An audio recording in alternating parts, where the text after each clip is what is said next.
Hello guys, তো তোমরা দেখতে পাচ্ছ ধর লিলটনের উপরে গাঁথনি হচ্ছে আমাদের। তো তোমরা দেখো, ভিডিও ভালো লেগে থাকে অবশ্যই লাইক কমেন্ট শেয়ার করবা।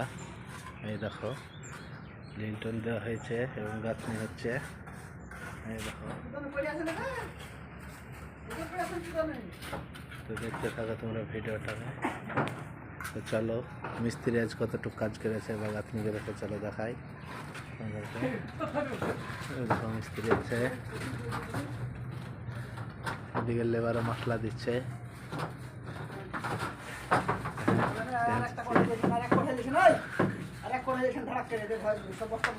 আমাদের ভিডিও আপনারা দেখতে থাকেন, ভালো লাগলে লাইক কমেন্ট শেয়ার করবেন।